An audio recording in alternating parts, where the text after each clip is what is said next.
Thank you and welcome to the third annual Crossroads of Radiology. We look forward to 5 days of engaging discussions and connecting with colleagues. It is with particular pride that I open the meeting with an important announcement. In a few minutes, a press release and all-member email will go out announcing that we are launching the American College of Radiology Data Science Institute, which will put radiologists at the forefront of developing tools to effectively guide the introduction of artificial intelligence in clinical imaging practice.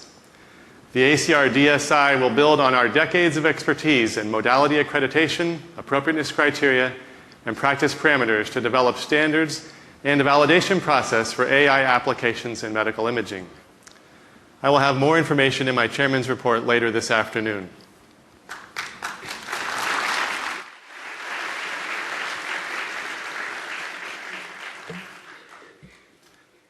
I'm going to call the meeting to order. Good afternoon. The 94th annual meeting of the American College of Radiology will now come to order. Before my first introduction, please know that following our keynote address, we will continue the program with the report of our college nominating committee, candidate speeches, and leadership reports. It is now a distinct honor and privilege to introduce the president of the American College of Radiology, Bibb Allen, Jr. One of the benefits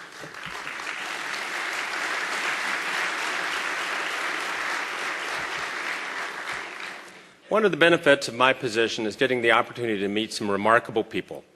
One notable couple is Bibb and Leslie Allen.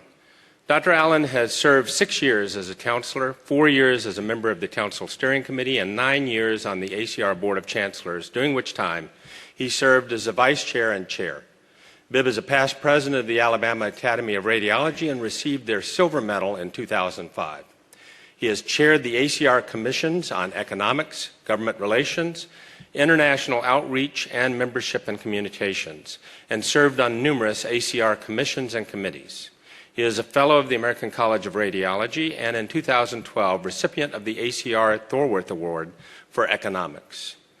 I also, along with the board and the Council Steering Committee, have had the privilege of hearing the gridiron exploits of Bibb's alma mater, the Alabama Crimson Tide.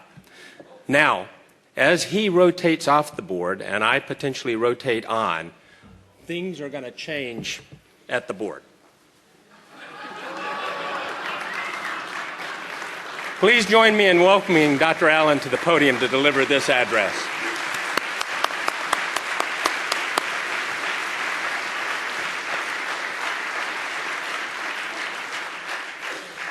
Ooh, can I say go dogs? I don't know if I can do it or not.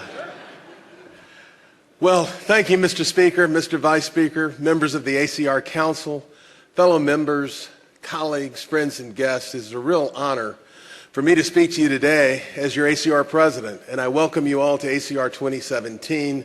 Thank you so much for being here today. Not only has it been a great honor for me to serve as your president this past year, I am truly grateful for the trust all of you have placed in me over the years to serve as one of our college leaders. Our changing healthcare environment, political polarization in Washington, and economic threats to our practices have all created tumultuous times for our specialty.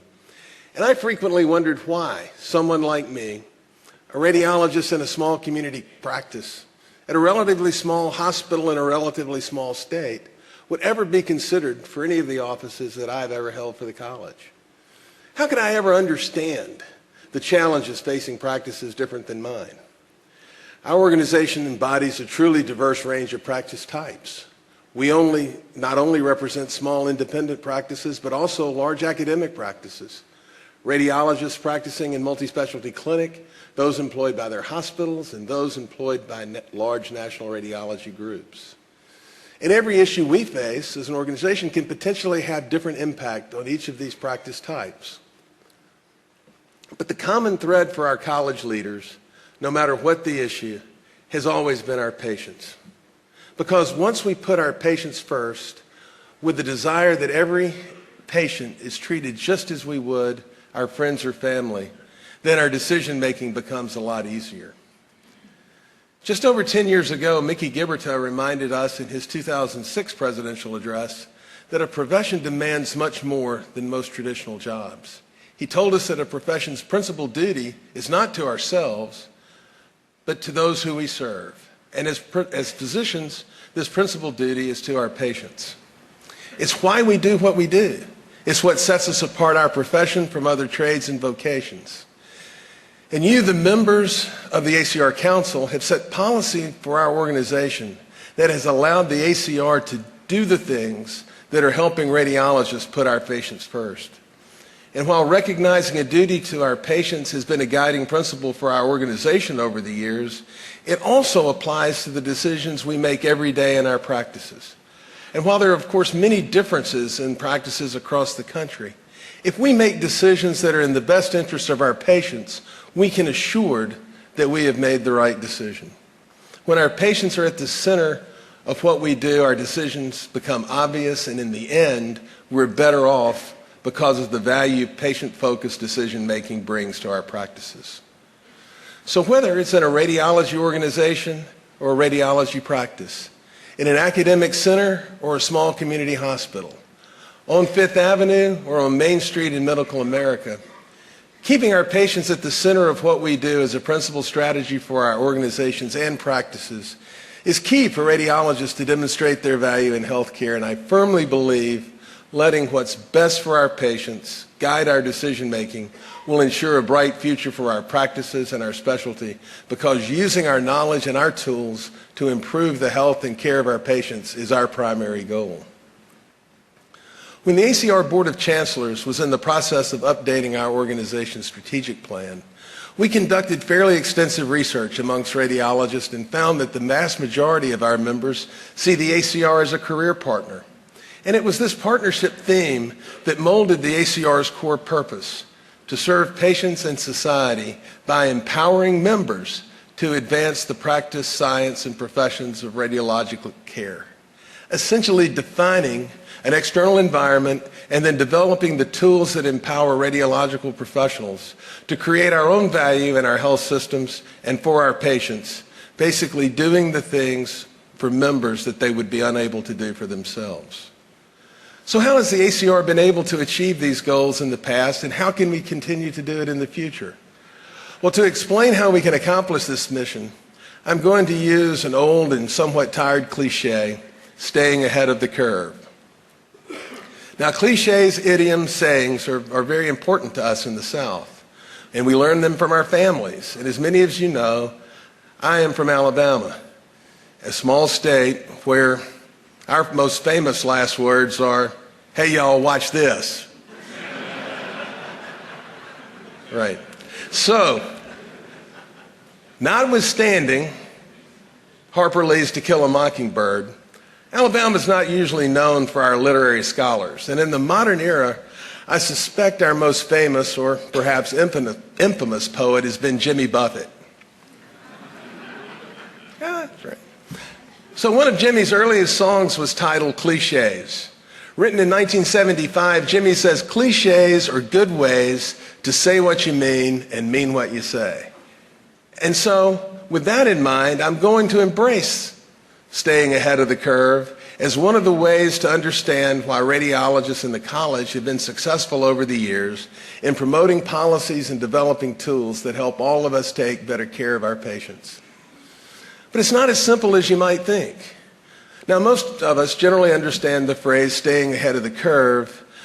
We take it to mean being able to anticipate the latest developments in order to be well positioned when change occurs.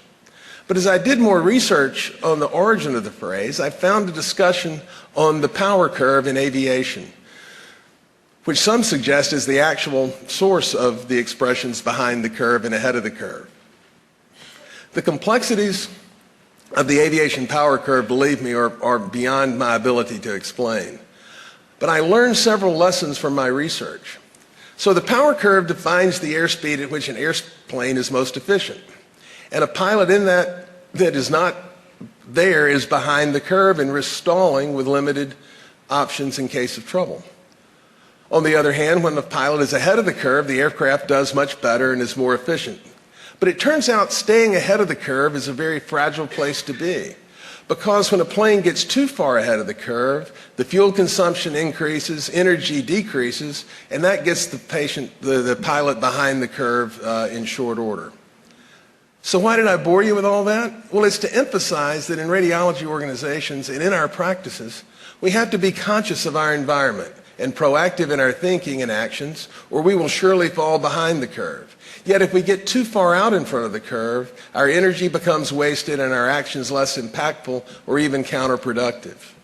Ahead of the curve is indeed a fragile place, and being there requires constant vigilance to stay in the sweet spot where proactive thinking translates into actions that best serve our patients and increase the value that we as radiology professionals provide. The ACR, I believe, has a long history of keeping our profession ahead of the curve. 2 years ago, Paul Ellenbogen, in his presidential address, took us back to the 1960s and 1980s, where on 2 different occasions, CMS, then called the Healthcare Finance Administration, had seriously considered lumping the payments to hospital-based physicians, including radiologists, in with the payments to hospitals, thus mandating all radiologists become employees of the hospital. Without the proactive efforts of the college to keep radiologist payment methods the same as those for other physicians, the independent practice of radiology might have been lost, and with it, much of the innovation that has fueled the development of our specialty, which of course in turn has exponentially improved the care we provide our patients. At the same time, we now recognize that in order to be more relevant and valuable to our patients, radiologists must also be able to partner with their health systems and referring physicians to provide cohesive team-based care. Ahead of the curve is a fragile place to be. Developing these partnerships while maintaining our independence is a balancing act that requires constant vigilance and fine-tuning. But whether it's more centralized control of healthcare dollars or the influx of entrepreneurial forces in the marketplace, radiology practices, I believe, are seeing more pressure to give up their independence. For many, consolidation has not resulted in an increase in team-based care or increasing our value to our health systems. Many times, in order to maximize revenue, consolidation puts even more pressure on radiologists to focus only on imaging interpretation, further isolating them from the clinical team with little opportunity to provide value beyond generating imaging reports. On the other hand, being a part of teams and supporting our health systems doesn't have to mean we have to give up our independence. For many community practices, independence often means being able to take the time without fear of reprisal from the bean counters to do the things that make radiologists valuable far beyond just image interpretation. Unfortunately, many radiologists in small practices have told me that they're going to have to consolidate because they're not going to be able to keep up with the mandates set out in the macro legislation. And so I hope that all of you will take the word back to your practices and states that the ACR has developed tools such as the Qualified Clinical Data Registries to give practices of all sizes an opportunity to have the same reporting efficiencies as larger practices. And the ACR is committed to being your partner in demonstrating the value you are providing every day in your practices to CMS, our health systems, and the public. So because staying ahead of the curve is indeed fragile, the decisions we make to help us stay there will undoubtedly cause some angst. Patient-focused decision-making can, at times, seem counterintuitive to improving our practices and to our bottom line. For the college, one such example has been the ACR appropriateness criteria and our clinical decision support program for our referring physicians. Why would radiologists and our national organizations support tools that might decrease the volume of what we do? Even before the advent of the radiology and benefit management companies and prior authorization for imaging studies, the ACR placed a flag in the sand saying that radiologists can and will lead physicians in the appropriate use of diagnostic imaging studies. Recall that the ACR's appropriateness criteria began back in 1993, when then ACR Board Chair K.K. Wallace went to the House Ways and Means Committee and said, the ACR is ready to create guidelines for radiology to eliminate inappropriate use of radiologic services. Now think about that. Nearly 25 years ago, radiologists were leading other physicians toward providing value-based care for our patients. But when you're ahead of the curve, sometimes you have to be patient while others decide to follow along. And so it was for the appropriateness criteria. Long before we could develop a delivery tool to put decision support at the point of care, the RBMs, mostly motivated by profits and not for patients, selectively used their own black box versions of the ACR appropriateness criteria to create binary prior authorization programs rather than systems that truly help referring physicians request the most appropriate study. As prior authorization has shown, programs around radiology services that are not strongly influenced by radiologists almost never turn out in the best interest of patients. So the college remained patient, and as technology has caught up with our desire to deliver clinical decision support to the point of care, our ACR AC through ACR Select are now integrated into the electronic health record systems of all of the major vendors. The college's support for the PAMA legislation requiring consultation of decision support systems for outpatient advanced imaging studies once again demonstrated that although radiologists might stand to lose financially, we can always be counted on to support what's in the best interests of our patients. Another example of the fragility of being ahead of the curve has been the saga of Medicare payment policies for imaging services. With the advent of Medicare's resource-based relative value scale, the RBRVS, and the relative value unit system for physician services, once again, proactive thinking and actions by the college in the early 1990s put radiologists ahead of the curve. While many other medical specialties were direly opposed, the ACR was developing a radiology-specific relative value system and working transparently with CMS and the Harvard School of Public Health to crosswalk our system into the fledgling RBRVS. It was radiologists, not college professors and government bureaucrats, who were able to get it right and help policymakers make sense of radiology payments fit in with the rest of medicine. And over the ensuing 35 years, with the work and diligence of innumerable ACR volunteers and staff, the value of our professional services has held up fairly well against the onslaughts from other physicians groups and CMS itself. But being ahead of the curve is fragile. Growth in the use of radiology services helped escalate costs in the early 2000s, and as such, policymakers imposed a series of draconian decreases to payments for imaging services. Although primarily technical, the value of our professional work was also affected through CPT code bundling and the multiple procedure payment reduction. We needed a different story to tell Congress, CMS, and our colleagues, a story that shows radiologists can be part of the solutions, not part of the problem. So 5 years ago, we began developing our Imaging 3.0 roadmap and toolkit to demonstrate how radiologists bring value to our patients and our healthcare system beyond interpretations. So as we move from the past into the present, I want to expand on radiologists providing value beyond imaging interpretation and some of the effects of the ACR's Imaging 3.0 initiative. First of all, I want to thank all of you, the members of the council, and truly all radiologists, for allowing your organization to highlight the importance of a culture that enhances the value radiologists provide when we also focus on the non-interpretive aspects of imaging care. By providing a structured roadmap of the value we create at each step of imaging care, from when imaging is first considered until patients fully understand their results and our recommendations, we define specific points in the chain where tools can be developed that allow radiologists to increase our value beyond interpretations. While clinical decision support for our referring physician is one of the key ways radiologists are adding value, recent advances in decision support for radiologists, tools for enhanced communications with our patients and referring physicians are all coming online. Having this structure allows the radiologists and the college to define the measures and the pathways for reporting and the MIPS that make sense for radiologists and our patients. As I'm sure you will hear all week, our efforts in patient-focused, value-added care have not been lost on policymakers, CMS, patient advocacy groups, or even our physician colleagues. Once again, the work of radiologists in the college is helping us stay ahead of the curve.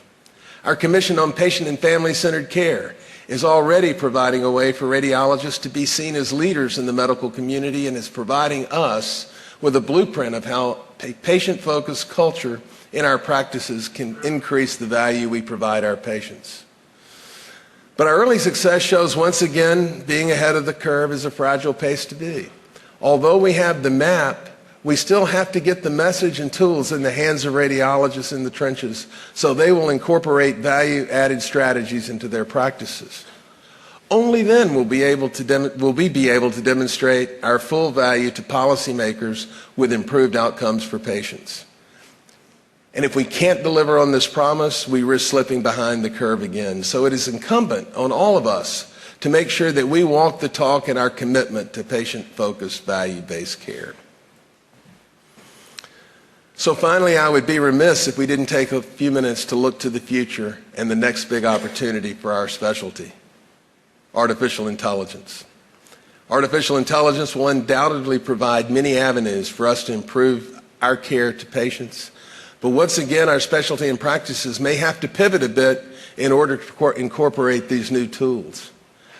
These advances in data science will not come without trepidation for radiologists.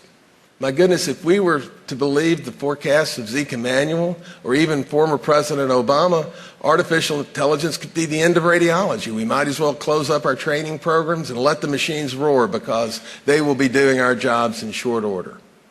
Now, is that a realistic scenario? Well, I don't think so, and I don't think any of you should either. However, we must be aware that as developers of artificial intelligence look for applications in medicine, image analysis, algorithms for disease detection, and others that might affect us will be at the forefront in all specialties. And of course, there's nothing more likely to cause trepidation amongst radiologists than suggesting a machine might be able to do any part of our interpretive work. At the same time, we have to ask ourselves, would robot radiologists be what's best for our patients? Now, I suppose it depends on whether or not you believe radiologists provide value beyond imaging interpretation. If you believe our value stems from interpretation alone, it is possible that decades from now, algorithms could be developed that are robust enough to detect and characterize many diseases as well as we do. But if you believe, as I do, that radiologists can provide much more value to our patients than just image interpretation, then we are uniquely positioned to bring advances in data science to our healthcare teams by becoming the managers, integrators, and communicators of patients' digital information. Data mining using artificial intelligence will not be limited to our patients' images alone. It will include data from health records, pathology, personal devices, genomic testing, and more, producing an explosion of information about our patients' health, all ready to be integrated into our patients' care. Imaging will continue to be a mainstay in medical practice, and if radiologists are ready to lead the incorporation of those data into our imaging encounters with patients, the use of artificial intelligence can only increase the value we are able to provide, not diminish it. Advances in artificial intelligence and its applications in healthcare are inevitable. The technology will develop, and we will not be able to stop it, nor, by the way, should we want to. Any attempt to obstruct its development will be counterproductive because if we are not involved at the beginning, we risk being leapfrogged and cajoled into accepting technology that is not optimized to benefit patient care or the role of radiologists. I firmly believe that our patients will benefit most if radiologists and the ACR are playing a leading role in the implementation of artificial intelligence in medical imaging. I cannot imagine the implementation of artificial intelligence in medical imaging without radiologists. Who better than us to take a leading role in defining use cases, protecting our patients' safety, ensuring the algorithms that are developed are valid, setting standards for interoperability, and developing tools for implementing artificial intelligence in clinical practice. Our role should be to ensure artificial intelligence is implemented in ways that enhance our work and expand our diagnostic and clinical capabilities so radiologists, not the machines, are delivering more value to our patients and increasing our relevance to the healthcare system. So I'll leave you with a real-world scenario of why radiologists in the college need to be at the forefront of implementing AI into our practices. I was discussing the use of artificial intelligence in radiology with my son-in-law, who is a neurosurgery resident, a few weeks ago. We were discussing a potential algorithm that could detect intracranial hemorrhage and potentially move these critical cases higher on our work lists or even find subtle hemorrhage that a radiologist might miss. His response to that was, "Bib, do we really need to detect more intracranial hemorrhage?" See, you thought about it faster than I did. I thought about it for a minute, but quickly realized what he was talking about. Imagine years from now, Mrs. Jones comes to an emergency department in rural Alabama after a fall at home. So she's neurologically intact, but had a period where she was briefly disoriented. So a CT scan was obtained.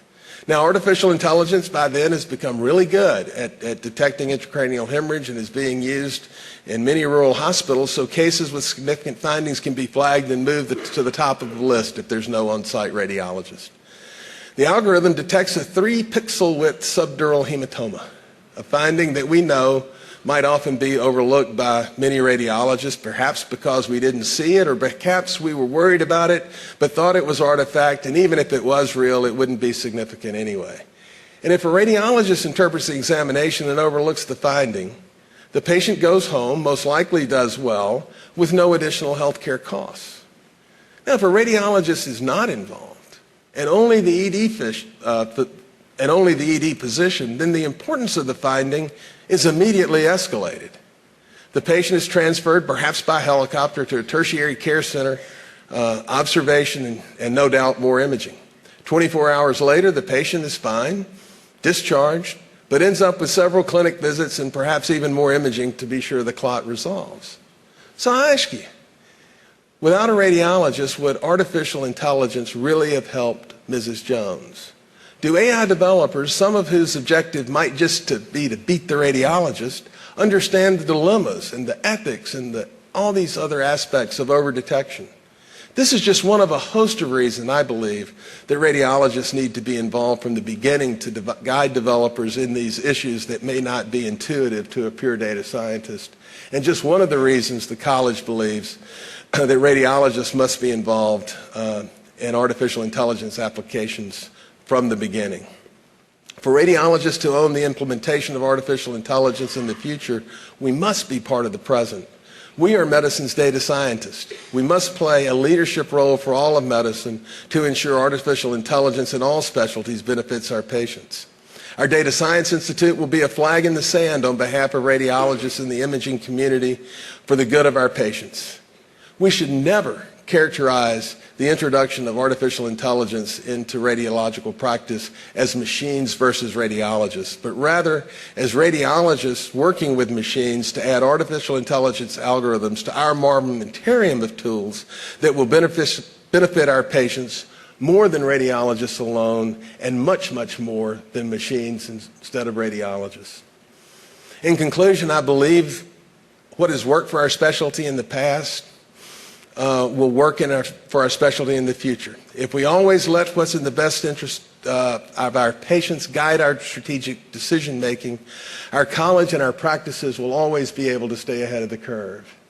But as we have seen, staying ahead of the curve is a fragile place that requires constant vigilance and relies on our ability to adapt and embrace the opportunities that come our way. You know you're in the right place when your decisions, whether they are for your organization or for your practices, feel, as my children would say, a bit edgy. That's the place we want to be, just ahead of the curve. So thank you all very much. It has been a remarkable ride for me, and I hope that at least a few of the things we have done have justified the trust you've placed in me. It would not have been possible without the support of my partners back home who helped me find the time to serve the college over the years. I'd also like to thank the members of the Alabama Academy of Radiology, our ACR chapter, for all their support.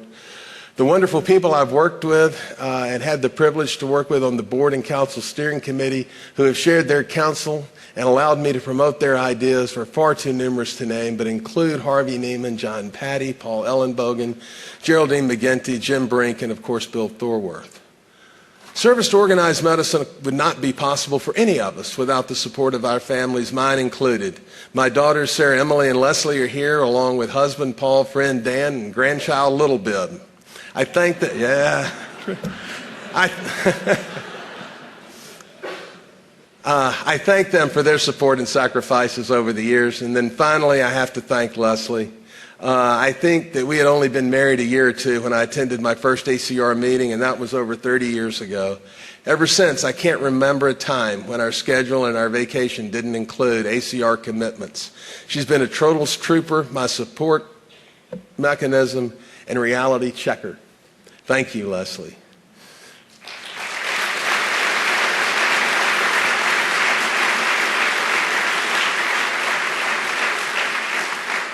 A couple of people aren't here today, my mom and dad. My father was a lawyer and a relentless volunteer for his profession. He taught me that the best way to succeed in a professional organization is to never say no.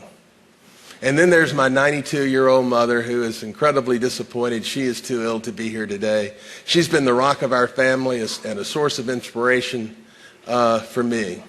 She's also a source of some of my cliches and saying, and right now she'd be saying, never miss an opportunity to shut up. So, Mom, I'm going to stop now, and thanks again for all of your support. Move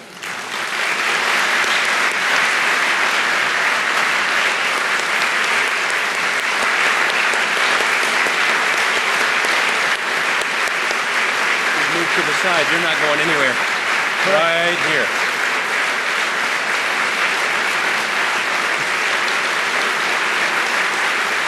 We got plans for you, big boy. We got plans for you, big boy.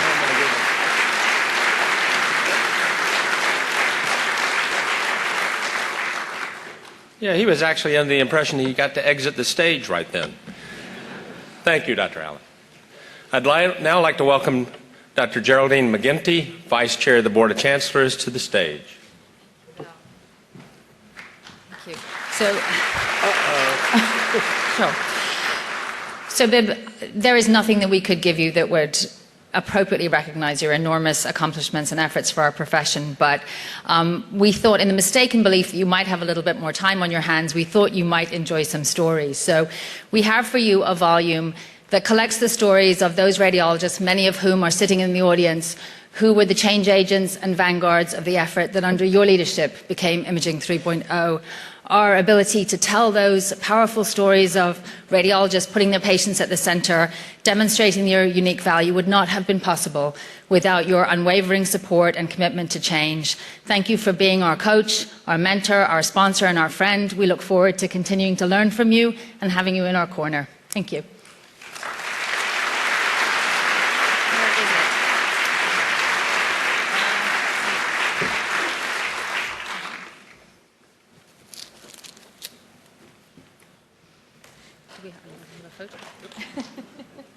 And thank you to Becky for the beautiful wrapping. Yes.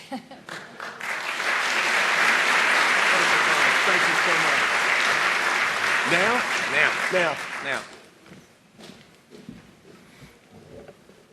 It's not often you get to tell the president and the board chair what to do. Now I'd like to please welcome Dr. Sean Teague, Program Chair for ACR 2017, to the stage to introduce our keynote speaker.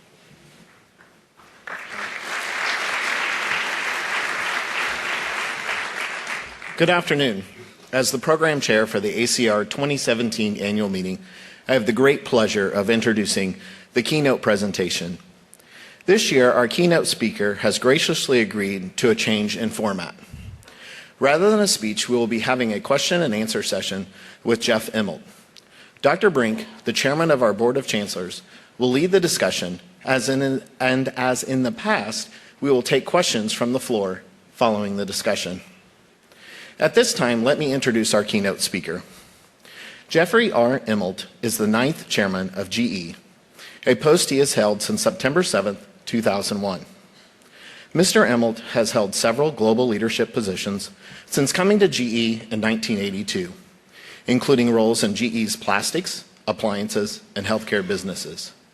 In 1989, he became an officer of GE and joined the GE Capital Board in 1997. A couple years later, in 2000, Mr. Immelt was appointed President and Chief Executive Officer.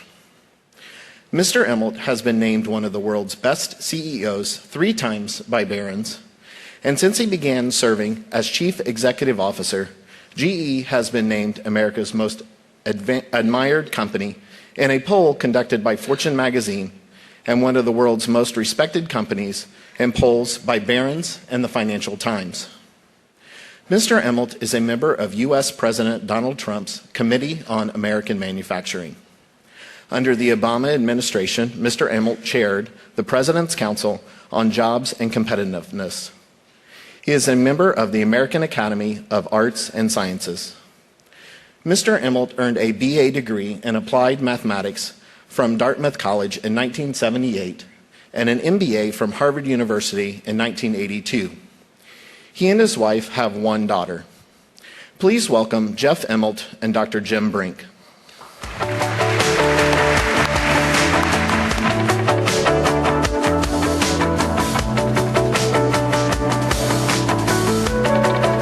Thanks very much. Thanks. Good afternoon. Good afternoon, everyone. Hey, Jim. Jeff, thank you so much for joining us today. Two Boston guys hanging out together. There you go. Yeah, just like, another day. Absolutely. So let's talk a little bit about just GE in general. Sure. You became CEO in 2001, as we've heard. The company looks very little like it today, like it did when you took over, I'm sure. And gosh, much of the transformation has occurred in recent years with the sale of much of GE's capital assets, the acquisition of power and grid companies, and mergers in oil and gas and so forth. And for most CEOs, any of these would be once in a career move. And for you, these have become very de rigueur. Tell us about the new GE and your vision for leading the digital industrial future.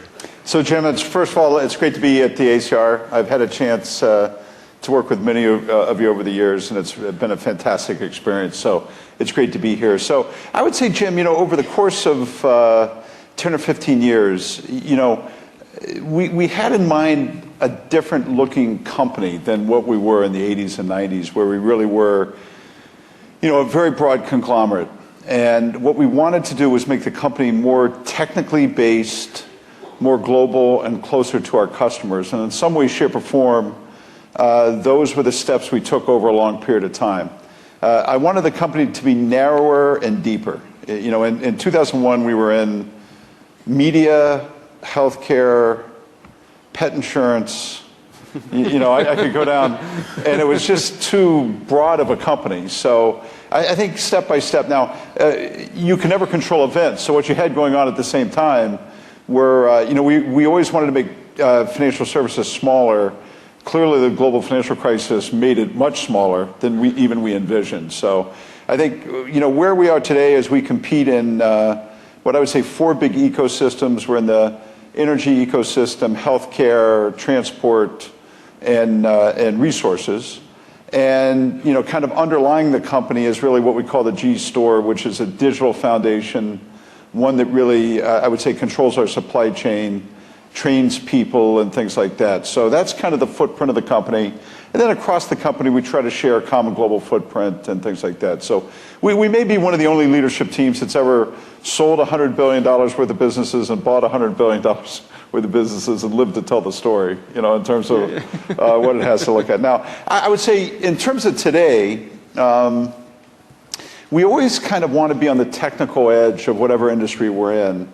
And increasingly, none of these things happen overnight, but increasingly, I'd say in 2008, 9, 10, we could see the intersection of kind of new sensor and control technology, along with computational science, along with analytics, and we could see the role that they were going to end up playing across not just one GE business, but every business that we were in. And so when we talk about ourselves as a digital industrial, we don't really want to be a software company per se. There's when you think about Oracle or Microsoft, they have a mission. Our mission's different. I think what we saw was that to be a good MR company or CT company, there's this analytical layer that sits on top of every product we make. And we needed to be good at this analytical layer in order to create productivity for our customers. So we're going to a new space. We don't want to be like somebody else. We just think, and I think Bib talked about it earlier, we're going to a new place in terms of this combination of physical information and analytical information. Those are merging And that's a place where we think we have a competitive advantage. And really applicable to so many aspects of your business, I'm sure. Merging technology with, hardware technology with business analytics and data-driven decision-making about equipment, I'm sure, is this kind of what you're describing? Yeah, no, so look, if you think about, all of you probably, or many of you came here on an airplane, if you think about the ability to take every engine on an airplane and characterize it as a unit of one, right? So we would look at fleets. We would say, okay, there's a G90 fleet, and there's so many thousands of engines, and here's where we are. And based on that, they should fail once every, or a part should be replaced once every 8 years, right? And the FAA would write that, and that would be the rule. Now what you say is each engine, if you take off in DC and you fly to Chicago, that engine is different than if you take off in DC and fly to Atlanta, and that's different if you take off from DC and fly to Dubai. And we can now characterize each one of those engines. We can predict performance. We can decide how to optimize fuel performance, what the repair cycle should be. Same way with gas turbines, go down the list. And that, if you're just a normal, if you just are a normal citizen, right, you sit there and say, well, hey, look, that's pretty neat, but not as neat as ordering a book online or something like that, right? But if you're in this world, what I just described is like $500 billion of productivity, right? It's not like a little pea shooter. It is the biggest thing in terms of quality, cost, productivity, diagnostics, things like that. And that's what Bib described. That's what we're sitting on top of that, right? And that's kind of, and still in the relatively early days of how it's all going to break out. Terrific. Yeah. Thank you. And let's talk a little bit about your recent move to Boston, which is very near and dear to my heart. Tell us what led to that decision, and how's it working out for you? Good, I hope. Yeah. No, I think we had, where we were living was great. My daughter grew up in Connecticut. We lived there for 15 years. It's always hard to make this kind of either or something like that. That was never really what it was about. We had wanted to be in a city for a long time, for maybe 10 years, because, believe it or not, it is kind of important, even when you're in a headquarters, to be able to walk out on the street and find somebody and say, hey, what's new, right? And they can answer the question. And in our world, if you're going to ask somebody what's new, it's going to be about software or life sciences or aviation. It's not going to be, and even when you're in headquarters, you need this kind of reverberation.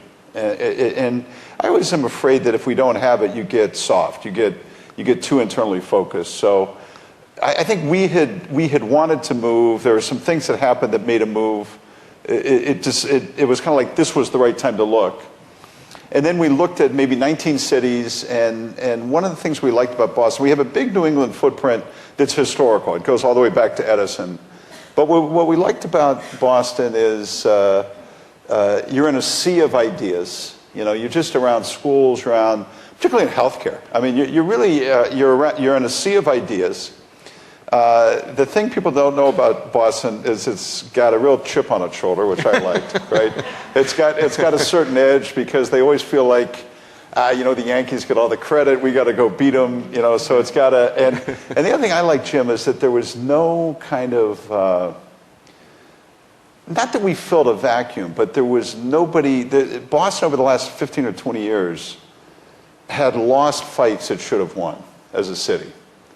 And so it allowed, maybe we could be part of an aspirational future. Not just in the sense of what we could plug into, but in the sense of what we could make, right? If you think about what's happened in Seattle and Silicon Valley over the past 20 or 25 years, it's amazing, right? Everybody that works in Silicon Valley and Seattle went to school in Boston. You sit there and say, hey guys, we could have picked up just a few crumbs along the way, really, right? And particularly, I think, Jim, when you think about healthcare, when you think about life sciences and things like that, Boston ought to put a real, kind of stake in the ground and say, we're going to be the leader. So I thought it was good for us. I liked the culture of the town, and I thought we could be good for the town. And I think if you can align those three things at the same place at the same time, it's worth going for, right? Terrific. No, we're so thrilled you're with us, so thank Yeah. you. Speaking of Bostonians with chips on their shoulder, it reminded me of a brief story where I was talking to a native Bostonian about something, and somehow she managed to remind me that at the start of the Revolutionary War, the Bostonians chased the British out before the war began. So they just chased them out, and then the war started. So that's how they see the history of the I saw it Friday night. So the Boston Celtics have been way overachievers this year. They won the league. They've been amazing. There's no way they should be there. I was at the game Friday night. The Cavs were blown out. The booing started in the second quarter. So that's why I said, okay, I know I'm in Boston now. There you go. Let's talk a little bit about artificial intelligence. Yeah. Obviously, you've just heard we've sort of planted our flag in the ground for the college, and everyone's talking about what it means for medicine, for radiology. Tell us your take on this, and how do you see this as a potential threat to the industry or an enabler? Yeah, so I love the speech. I think you and I have talked about it, Jim. I always preface questions like this with, the preface answer is, I don't know, okay? So let me just start with that. But I'm going to tell you what I think, okay? I'm going to give you a point of view. I think it's great technology. It's, computational science. It gives the ability to be able to really take big groups of data, structure them the right way, ingest them the right way, and I think that's so. I very much think it's right in the wheelhouse of ACR to think about and go for in the future. The second thing is particularly in something like artificial intelligence, the easiest thing, and it's not unique to this, but I think it's particularly true, the easiest thing to do is fall in love with the PowerPoint chart, right? Fall in love with, it's going to replace every doctor, it's going to do this, and those are usually put forward by either people with startup companies who want it to be true, or politicians who can't solve their existing problem and talk about it like it's a fact. So I would dismiss both those and basically say, when I think about artificial intelligence for radiologists, or when I think about it for our customers, or when I think about it for GE, is we now have a new tool that's going to make everybody in this room better, right? You're going to have a digital workforce, and it's going to make everybody in this room better. Now, let's go to the spectrum, right? There's still, Jim, best I can tell, 5 to 20% retakes in things like X-ray and things like that. It's still very difficult, not just in the U.S., but globally, to train technicians and things like that. You're going to create tech-light products. You're going to find ways to drive retakes down. You're going to find ways to use the right protocol at the right place at the right time. That's going to make everybody in this room more productive, more clinically relevant, higher quality. All the way to, probably, the stats, but, somewhere between 20 to 30% of the time a cancer patient gets sent home on the wrong disease protocol, it's going to allow us to take that patient and send him or her home on the right disease protocol the first time. So I tell those two stories to advise everybody in this room, not just in healthcare, but everywhere. Figure out a couple specific problems we want to solve. Use AI to solve those. See what we learn. Don't fear it. Don't go to a conclusion like, oh my gosh, they're not going to be ready. That's BS. That's not the way this is going to break. But using the guise of, we're going to pick, in my hospital or at Partners or something like that, we're going to pick 10 journeys we're going to go on that are very relevant, that work on cost, quality, and access of healthcare, and use this as a tool to help make us better. That's how this journey will begin. And then we'll be smarter 5 years from now, 10 years from now. So I love the idea of what you're creating here. What I think everybody in this room has to go home from this week and say, okay, in my practice, in my hospital, here are 3 things I think can be solved by artificial intelligence. Let's go. Let's figure out how we're going to do it. And then you're going to move yourself, your profession, your hospital ahead. Now, just from a pure computing power standpoint, the best radiologists in this room can use 10 to 20% of an MR or CT straight away, right? The rest is going to have to be done post-processing and things like that, which is very relevant, that can happen with better post-processing tools. So I think the technology is really good for the people in this room, but I think, Jim, this is one of those where you got to go from the micro to the macro, go from individual problems to be solved into a bigger theory of the case of where AI can go. And you should be in the driver's seat, and you shouldn't fear the words that are saying everything in healthcare is going to be done by a robot, diagnosed by a robot, and it's all going to be AI, because that's not the way it's going to break. And while you're chasing that, we might miss the very relevant things that we have to do to make the practice better. GE has more than 300,000 people that work for GE. None of them had a productive day on Friday, not one. Now, doesn't matter what you did, you weren't productive on Friday. The digital tools are going to help make these people, the great people that work for us, smarter, better for customers. Let's start down that path. And I think the same thing's true here. Great, thank you. I just saw the movie Guardians of the Galaxy with my kids, and I often see the ACR as sort of guardians of the specialty of radiology for the benefits of our patients and our profession and so forth. And I guess the past 10 years have been one of a decade of immense change for us, and I think the next 10 years could be equally challenging. You've been in the healthcare business before, and you certainly are well tuned in today. Where do you see our field going in the next 10 years? I think you hit on, Jim, I think we hit on one of the most important parts, is what Bib talked about earlier, which is the vision of radiology as the data scientist, as an analytical gateway. You're going to have one of the most important diagnostic tools where the data comes in for all of healthcare. So I would echo what Bib said in terms of the vision, because somebody's going to do it. Why not you? It's basically my exhortation, number one. Number two is we don't talk about it the way we should yet, Jim, but study of the brain is really important, and as people die in different ways, as therapies happen and lifestyles changes, the notion of more kind of dementia, TBI, things like that are really going to put incredible stress on the healthcare system.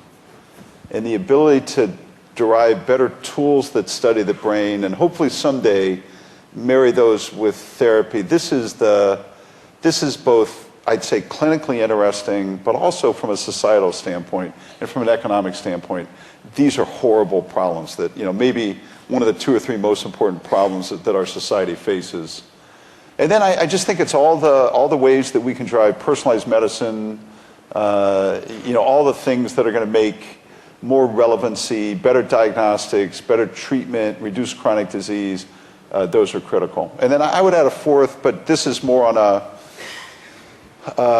global context, but something that we worry about as a company is how do you get diagnostics in a more remote, how do you take diagnostics into India, China, places like that? That's really relevant for people like us. Going back to your AI point, so about 5 or 10 years ago, we developed an ultrasound. One of the big issues in a lot of these emerging markets are death of mother during pregnancy, and one of the leading causes for that is breech birth, right?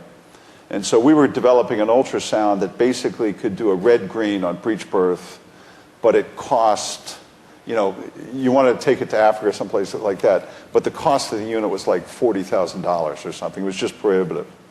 And the notion behind the computing power is it's going to allow some of the tools of the future to be able to do that kind of clinical diagnostic in hugely remote areas and do it in ways that are much more economical. So I would add the fourth one. So I would say analytics, brain, all the things around personalized medicine, remote areas globally. And then the last one is just, we're in this with you. We've got to sing for our dinner, right? We've got to prove the efficacy, the cost, quality, and access of radiology, and that pressure is not going to go away. Jim and I have talked about this before, and a lot of people in this room. We're unique a little bit here because we're both huge in the industry, And we also have a large group of retirees and employees, and so we're a big payer at the same time. So I wear almost two hats when we come here today. This notion that somehow any Congress, but let's say this Congress, is going to fix healthcare this year. How many people believe that? Okay, so let's establish for the fact we're going to be working on healthcare for the rest of our lives. Every day, every month, every year, whether you're a factory guy like I am, so I think this notion of proving our worth, this is never going to go away. And quite honestly, I think it's something that industry can do a better job of with the ACR. And it's another way that data, we ought to be able to do it with fewer patients. We ought to be able to have better data with fewer patients, and that's another big quest in terms of what we can do. So that's the next 10 years. Terrific, thank you. No, I'm tired already. Great vision, I don't know about you. Let's explore the personalized medicine piece a little bit. Yeah. You just heard Geraldine present Bib with a book about Imaging 3.0. That's a Bib's creation, really, to sort of expand the perspective of radiology beyond, as he likes to put it, report generators, to really be involved at the front end and the back end of the imaging chain, really integrating with the care teams. And yet, the advent of artificial intelligence is yet another technical driver that may push us deeper into the computer room, or at least cozying up with the computers and potentially driving us more away from kind of where we need to be in terms of really integrating ourselves to maintain our relevance. And one of the things we often discuss is how do we make sure that we drive ourselves the other direction. And do you have any advice for us as to how we do that to keep us being too cozy with the computers? Look, I think it starts really by being comfortable with get on top of the curve is the first thing. I think, to use Bib's analogy, which is this is going to come. All of you, whether you're a private practice or hospital, you should have your own data program right now. So I think getting the best experience around it today, and then in everything we do, tie it to a clinical outcome of some kind. So cost, quality, better diagnostics faster. And, Jim, my advice is get in the CMO and CEO's office with it. In other words, we're making a huge bet. $5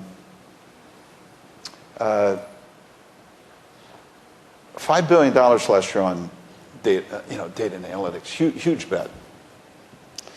This is not going to be solved by CIOs.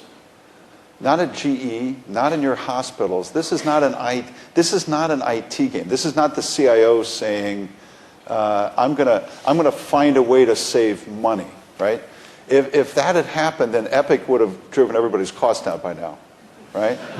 So this is not, in our world and in your world, this is about bringing what we call OT, right? We want the data in the manufacturing manager's hands.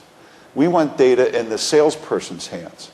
We want data in the engineer's hands. We don't want data with the CIO. So the way to think about the power of analytics is it's basically driving empowerment to the front lines, and it's not like the CIO doles out, chips and says, you get this, you get that, you get the other thing. This is about making it more practice-oriented. And I think that's where you guys have to kind of lead that chain and see where it takes you. Thank you. I mean, we've got our digital thread in the company, the CIO is an orchestrator, but they're not the driver, right? Our driver is what I would call in GE world, the clinical people, the users are the ones that ultimately are deciding what the roadmap is and how it works. Yeah. Great, thank you. Another challenge that we've thought of is, and some pokes at scenario planning have been around whether technologies might be enabling or threatening to what we do. And you've touched on them a little bit, and many times we just presume that we'll be linked into the molecular imaging, for example. But there's certainly the potential for tests or genomics or what have you that will just potentially leave the imaging out of the equation. And I think the science is fluid. Jim, again, I think we all have to be open to kind of where the pure science goes. I think there's a lot of good genomic work that goes on today with MR and PET and things like that. So I see radiology as a part of it. And there is a context where over time radiology and pathology have to be moving in the same direction, right? It doesn't. Again, if it was a GE business, we'd probably slap them together, But one of the things I learned in the late '90s when I ran a healthcare business is, don't think about healthcare like a business. You'll be more sane as time goes on, right? You got to have a context of. I think Bib talked about a little bit as well, which is one of the things I learned running the healthcare business is the importance of context, which I define as it's not just about you. It's about how you fit with the world. I'd run other businesses in GE. It was just about that business, right? I think when you're in healthcare, you do get a context of it's also about how you fit with the world, right? So there are clinical reasons, but I think we have to be very open to where the science goes in terms of how tests work and things like that. And are you going to be able to screen for lung cancer with a blood test? Or are you going to be able to get a low-cost, low-dose CT scanner that can be done at volume? Look, I think we ought to go after both of them, in other words, in terms of how they go, and see how the technology evolves. So I think that's one that's really fresher. On the AI side, all these journeys go a step at a time, right? If you're driving from Washington, D.C. to L.A., you don't wake up in L.A., You go through Pittsburgh. So I would look at AI, I would go to Pittsburgh first and see what happens there. And then we'll be smart enough to figure out the rest of how. Jeff Bezos didn't wake up with Amazon in its current form. He did books, he did chairs, he did US first, right? And AI is not going to wake up as a fully formed technology. It's going to be experiential. It's going to be experimental. And if we can make our techs smarter, so we have fewer retakes, if we can make diagnostics around cancer better, if we can do 2 or 3 things, you're going to be heroes. In other words, these are not, none of these things are small things. These are all, sequentially big things in terms of what we can do as an industry. And that's how I would think about it. Sequence. Go, go, go, go, go. Yeah. Terrific, thank you. GE and radiology have been like hand in glove for a long, long time, and we've had a terrific relationship. As you look back at our relationship between the two the profession and the company, what's gone well, and what could we do more of together, do you think? I think I'd start with what is the hardest part first. I would go with here's what I think everybody struggles with, including us in the industry, and that is the span of what we have to do. In other words, if you go from academic, really high-end academic medicine, all the way to kind of day in and day out workhorse products, they're going to be sold in any part of the world. That span used to be this broad, and now it's this broad. And that means we have to make better choices all the time about what is a good tool, what's a tool that can be used, horizontally. For instance, Jim, look, for a place like where you're from, or some of the people here, a 7T MR makes a ton of sense, right?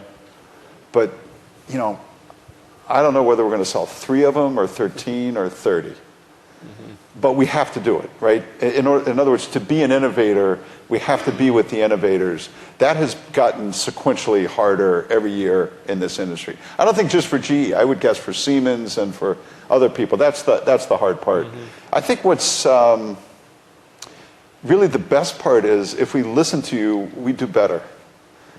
In other words, it's actually you're actually unlike a lot of customers in the GE set. you guys know what you want. If we ask the right questions, you articulate it in a way that we can understand.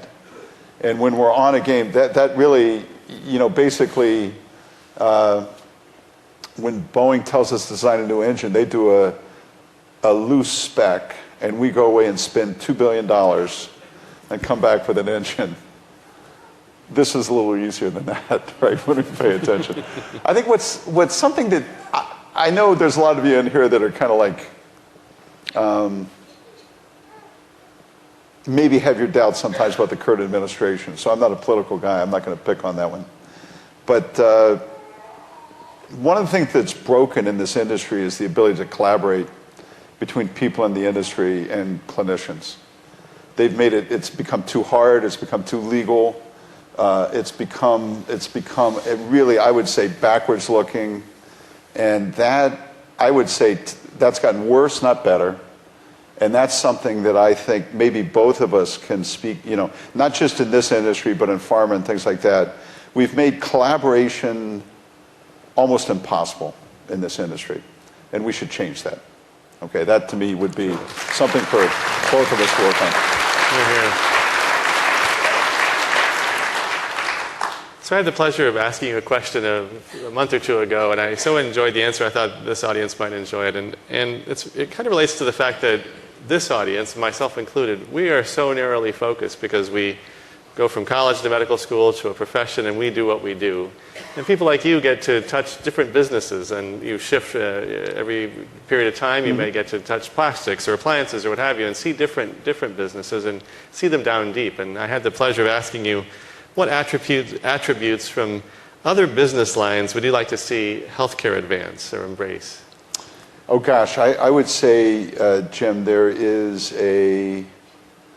I think kind of a notion of variance reduction. So there's a very strong, if you come from the industrial world, there's a very strong notion of variance reduction that you still don't see in healthcare in the most meaningful way. I think there is probably a more advanced, some of the things Bib talked about, some of the things we're talking about in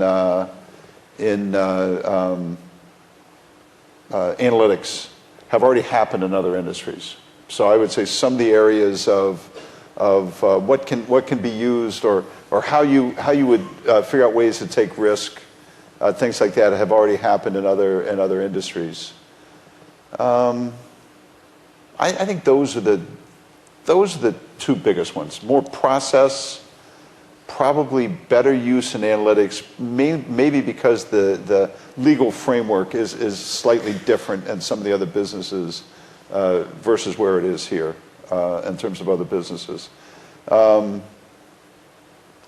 think, I often think of reducing variation as really integral to what we can do to advance our population health efforts with our colleagues. And one way that we can help infuse our expertise to help actually ensure that our imaging resources are used effectively to find that sort of sweet spot of utilization where we're not underutilizing them for the benefit of the population, but not overutilizing them. I think that's, Jim, it's not just, radiology in some ways might be the best, but I talked to a lot of hospital CEOs that have just spent $200 or $300 million on Epic or Cerner or an EMR, and they sit around and said, I've done all this stuff, but I'm not making any more money. What's the problem? And that's true.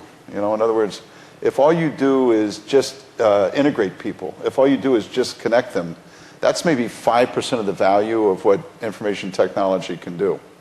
Most of it is in decision support, variance reduction, things like that. So that's what you would see more that is still difficult in healthcare.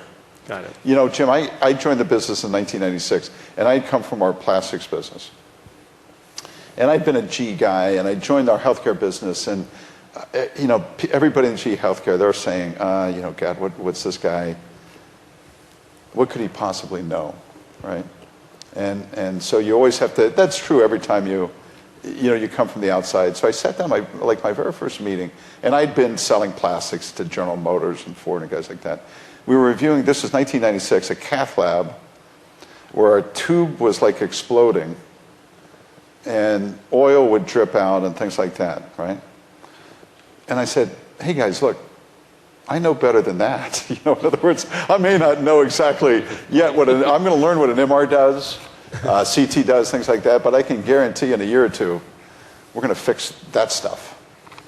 And so I think to a certain extent in healthcare, there's too many heroes in the system and not enough just pure ongoing process, design, variance reduction, things like that, even today. Great, thank you. Let's shift gears and talk about the environment, the global environment. Yeah. Earlier this month, you gave a speech at Georgetown University where you talked about globalization and the role of business. And what does globalization mean to GE, and what is your strategy in that respect? So, we're almost 70% of our revenues outside the United States, and we have really been, I would say, one of the leading edge companies in the U.S. We've done it really for the last, let's say, decade by being very local players. So we have very local teams in China, we have very local teams in Europe, every place in the world. And we think by doing that, we didn't really know where the politics would all go, right, 10 years ago. We didn't know, we could already see protectionism and things like that. Everybody thinks protectionism started with President Trump, but it really started in places like China. It started in places like Europe long ago. So we're just seeing a more protectionist world, and we built our company to be successful in a more protectionist world. So how does that matter to people in here? I would say, Jim, we'll be $2.5 billion. GE will have a $2.5 billion business in China this year, in China. So we're seeing probably the China healthcare market for people who are in the businesses we're in, which is diagnostics, life sciences, devices, things like that, is probably heading to be bigger than the U.S. at some point. Wow. We can see that. We have a $500 million business in India. What would be relevant to the people in this room in India? Well, in India, if you open up your Sunday paper, you'll see a dozen advertisements for MR scans, right? So it's a 100% consumer pay, 100% out-of-pocket industry in India. Now, I don't think we're going to go there in the U.S., but that's valuable knowledge to everybody in this room. So, Jim, the point we were making in that speech, and this is one of the few things we speak up about, is really that the world is changing. If the U.S. wants to, reduce our trade deficit and things like that, we just have to compete harder. One of the reasons why we have, maybe we have bad trade deals, maybe we don't, but one of the reasons why the U.S. has a very big trade deficit is because we haven't tried very hard. We haven't competed very hard, either as industries or as government. So the main message there was there is another path out of here that isn't necessarily less protectionism. It's actually standing up and saying we want American companies to be successful in these places, and what we insist on is a level playing field.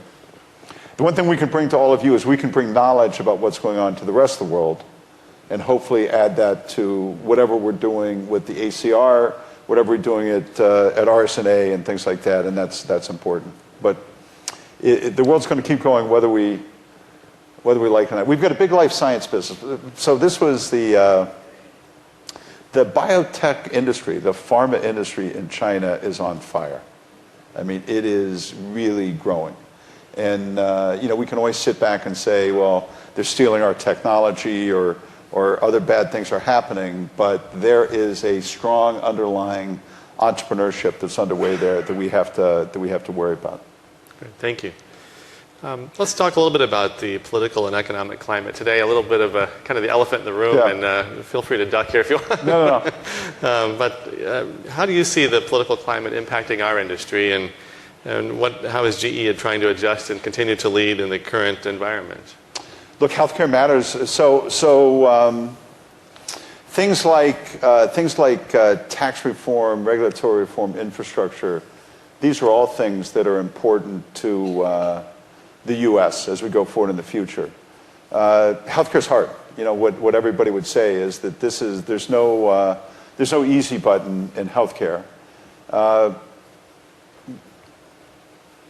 Clearly, whatever was passed is going to have to be redone in the Senate for it to go forward. So there's a lot of work that still has to be done. You know, the Affordable Care Act wasn't perfect, but it was something to work with, right? It was something to work with. And if you stand back and say, you know, what problems do we have to solve today?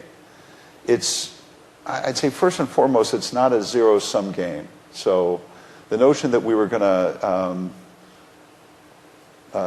add 24 million people to the healthcare system and nobody was going to pay for it, or it was going to be paid for with savings and stuff like that, you would never launch a business on that premise, right?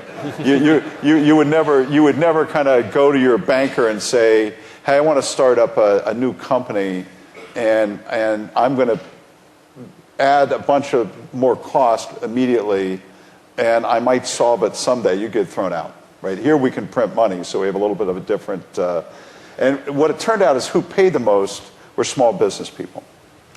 So as the balloon was squeezed, it went from one side, and I would urge all of you to go to your local chamber, no matter where you live, and do a roundtable with 20 or 25 small business people and listen to them in terms of what they've said about their health premiums, and I guarantee you, no matter where you live, you're going to sit back and say, this is a system that needs to be repaired, right? So the question is, do we just throw it out and start over? I think that's hard. What do we do with the Medicaid expansion, you know, Jim, which was a big part of it? I think that's, for states like Ohio, other big states, doing away with the Medicaid expansion is a non-starter. And I think what we need to do is we need to find ways to solve this cost issue where we have transferred from one group of our society to the other. And we've got to see how we can work within the system to solve some of that. Some of it's going to be maybe in the tax code. Some of it's going to be in ways that the CMS, kind of disperses money. It's going to be a complicated task. But I'm hard-pressed to see exactly what was happening in the House not get changed massively in the Senate. And like I said, this is 20% of the U.S. GDP.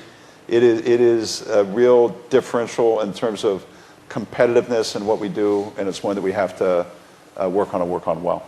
Terrific. Yeah. Thank you. Let's shift gears at the last few minutes to leadership. You took over just days before the 9/11 attacks, and you led GE through the financial crisis and beyond. Lots of ups and downs along the way. You also graced us as being our keynote speaker when we launched our Leadership Institute in 2012.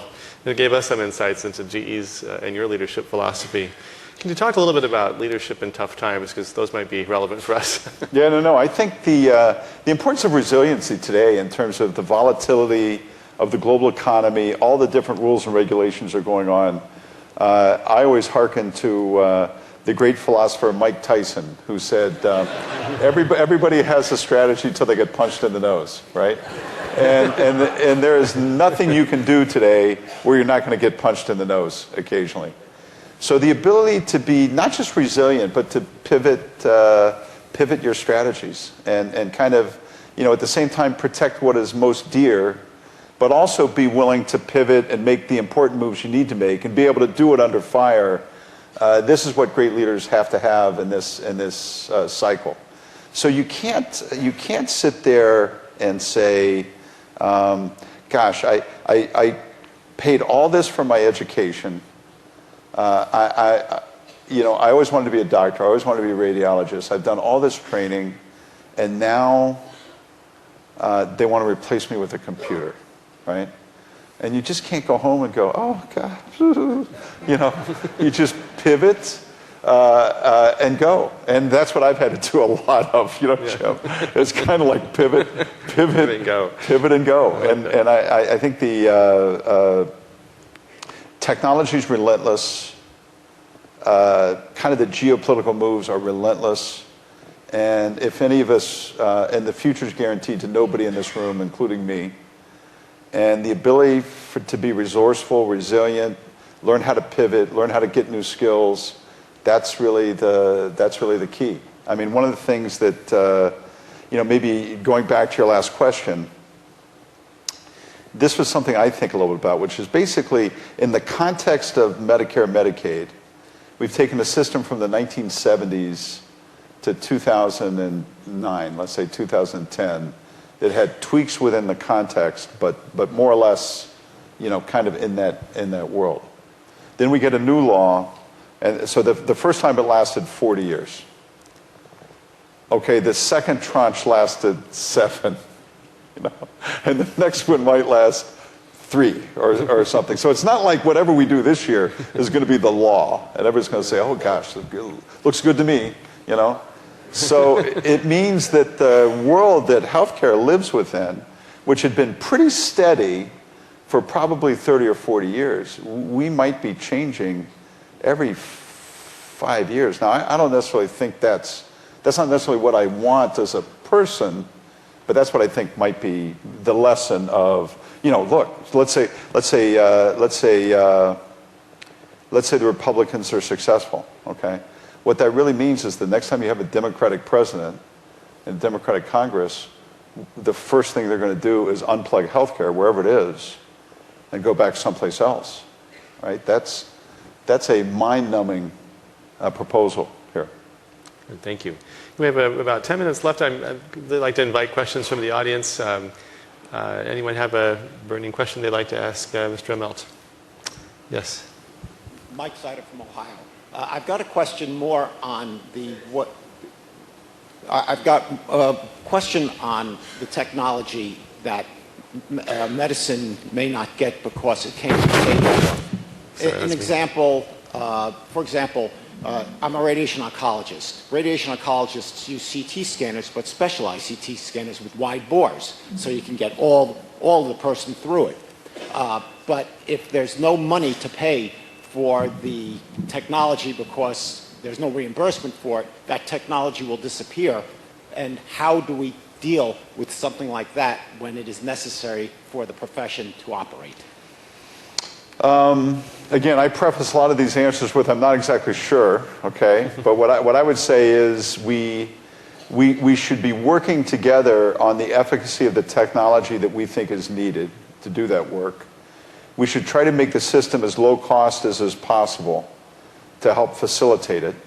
And those are really the only two levers that we have as industry. So we need to be working with you to say how much cost can we take out of the system, both the product and the way the workflow goes, or can we argue the case for radiation oncology or a LINAC or whatever the most modern technology is. We've got to be doing those things together. Look, I know enough about what you do to know what I would want my wife to have or what I want my daughter to have. And I'm willing to pay out of my own pocket in order to make that happen. That's not good for our society either. So I think at some point we've got to push back on those things that are just going to further segment the rich and the poor in this country as also not being desirable. Perfect. Thank you. We have a lot of my people at microphones, so I'm going to go in order of the microphones, and maybe invite us to stand up so you can see the speakers here. Good. So microphone 1. Robert Paley, DCMRS, the local ACR chapter here. This is just a general question as a radiologist who often has to deal with the fact that EMS will take a patient who's unconscious to your hospital, which may not be the place where he's getting medical care, or she. And I want to know, how can we, you brought it up when you started talking about Epic, how can we interface radiology and medical systems with different hospital systems so they can interface with one another and get medical care information from one another and images from one another, because it is so inefficient at the present time to try and take care of patients in the emergency room when they're being taken care of by somebody else? So, it's a great question, and, unfortunately, I don't know the intricacies as well as I used to on some of these things. I would say a couple things. I would say people in the industry have to do a better job of interoperability and facilitating information flow better. So that's on us. And we should, we need to, we will, we have to, okay? The other piece is, look, we did something good called HIPAA. As we do things good that are called HIPAA, we also constrain the system. And we basically have had a system in place for the last 10 or 15 or 20 years where there's just been no dialogue between the industry and the regulator about what actually could happen that's constructive and lower cost. And so those are some of the things that, as the cost pressure comes, we have to raise our hand and look, it is easier for me to make $1 billion acquisition than to get a research grant through the GE system with an academic radiologist, by a factor of 100, okay? And so that's certainly on us, but I think that's a place where, in the context of the previous question, we have the right to raise our hand and say, we have, always for the purpose of good. So I don't think the regulators have had, or the people that look at it, have any bad will at all, but we've made the system so it can't be run efficiently anymore. Microphone 2, verse 2. Let's go to 3. I'm sorry, 3. Okay. Hi, I'm Peter Gloria. I'm from sunny Seattle. Good. So, it's a joke. So basically, so most of us in this room are radiologists or we're physicians, and this is what we have been doing. And you have a unique perspective. You've been a patient. You also have this healthcare background. And then you're also CEO of such a huge corporation that, kind of has its little claws in everything. What is the one, in a good way? I'm just a humble little guy here. Come on.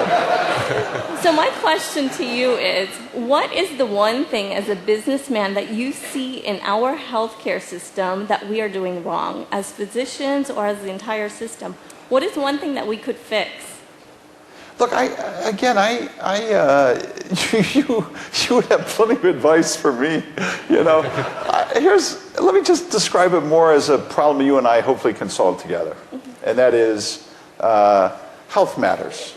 It's systemic to people, right? It's what differentiates a good country. So point number one. Point number two is the work you do is amazing.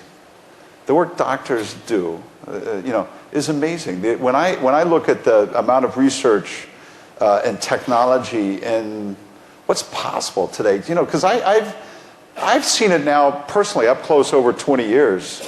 We're doing things I never thought would be possible, but it costs too much. Okay, so rather than just saying, "Oh my God, healthcare's terrible. What are we going to do?" We need to zero in on who's going to pay for it. And what can we do about costs? Because the innovation is amazing. Now, my own hypothesis is that everybody's going to pay a little bit more.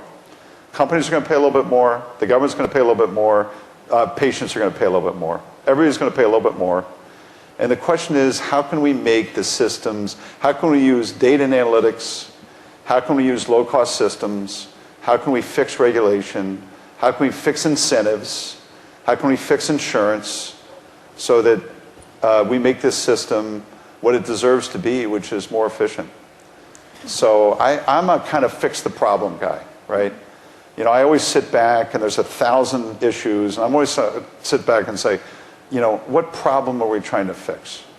So I look at the Affordable Care Act. My view to the people in this room is, what's the problem we're trying to fix? If you're a small business person, you're getting crushed. And those are the main, so I would rather that we just looked at it and said, how do we solve this problem versus ripping the whole thing up and starting over again. So I think we've got a system where it's too high cost for what I hope we can achieve. And the first derivative of being too high cost is we don't have enough access to the people we want in the system. Is that fair? Yeah, that's fair. I just, I'd rather kind of say, it's not that you're doing anything wrong. We have something great that we probably can't afford. How we get those? Yeah. 4. At that same 2012 Radiology Leadership Institute keynote, I believe I heard you say that GE was going to make $100+ million commitment to the synthesis or fusion of radiology and pathology. It caught my attention. There are no training programs that I know of that fuse these two. What's happened to that? I'd say we've made the investment, maybe probably more, and haven't been able to find a market for it, really.